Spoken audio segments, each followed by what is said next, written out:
Hey guys, welcome to another video of MaxiAspie, and today we'll be talking about what is ADHD. So as you may know guys, I have got autism, OCD, ADHD and epilepsy, and the list will probably keep going to the day I die.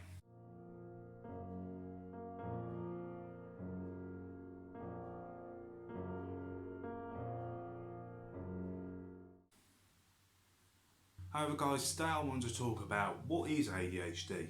So a lot of people might have heard the term ADD and ADHD. Now, a lot of people don't really know what the difference is. I get asked this quite a lot. What's the difference between ADD and ADHD? So, the difference between ADHD and ADD is ADD is an outdated term for ADHD. ADD was previously used as a way to describe people who had issues paying attention, found it hard to concentrate on certain things, but did not present the hyperactivity side of what comes with ADHD. Sometimes. Because what people found out later and later on is you don't have to be hyperactive to have ADHD. And it was all just then coined under the term ADHD because there was no real reason to have ADD and ADHD, because on the basis they represented the same issues and the same problems and the same distributing factors that would represent with somebody with ADHD. So what is ADHD? ADHD is classed as a mental health condition. So ADHD is considered a mental health condition, which is something I'm always in the middle with. I find it very hard to say if it's a mental health condition or if it's just something that is neurotypical and that I've got. And the cause of ADHD is the above normal levels of hyperactivity and impulsive behaviours. How I found my ADHD has affected me and many other people that I know is sometimes I have been hyperactive. I could be bouncing up and down on the walls, but later on in life, later on in adult life, it's not so much that. It's paying attention to things and being able to take in that information. If somebody is talking a little bit too fast, I won't be able to say that in. And it's very hard having ADHD and other conditions, because a lot of people will go, well, isn't that your autism as well?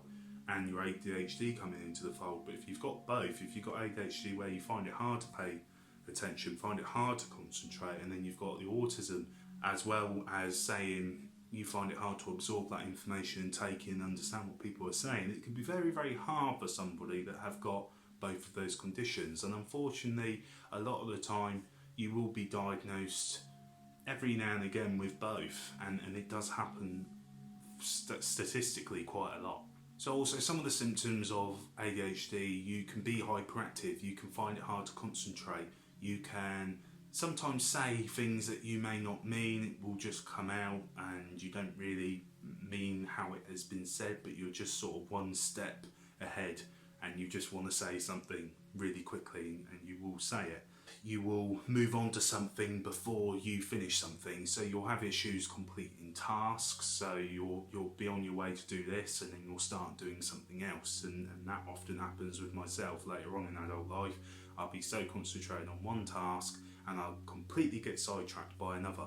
Another one is sitting still. I find it incredibly hard to sit still. You probably see me now moving about, but often my sort of giveaway is a lot of the time I will be rocking my leg uncontrollably. I would just be rocking my leg, and that could happen if I'm just sat still, if I'm feeling nervous, if I've got a bit of anxiety. It can be very hard, but ADHD for me was always like I had to be moving, I had to be doing something. And also another one is interrupting people while they're talking.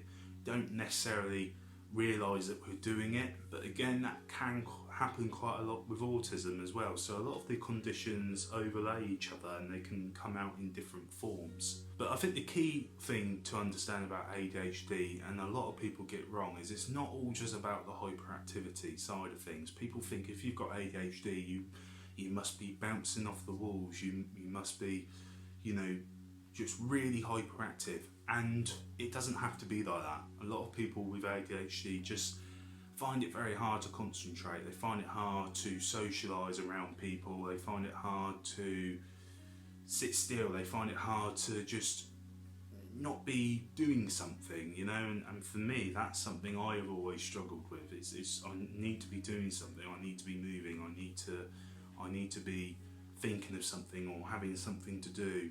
And it can get quite hard, especially when you have other conditions such as OCD and autism as well. When you think of ADHD, don't think or prejudge or have an assumption of what ADHD is. Again, with all these conditions, it's about learning how they affect the individual. So I just wanted to give you a brief overview of what ADHD is, what ADHD is about. I want to start speaking about the other conditions that I've got on this channel as well, because I think it's really important. So guys, tell me how your ADHD or what you know about ADHD and how it affects people or how it's affected you. Put that in the comments down below. And guys, thank you for watching. Take care as always. Thank you for watching. Take care. Goodbye for now.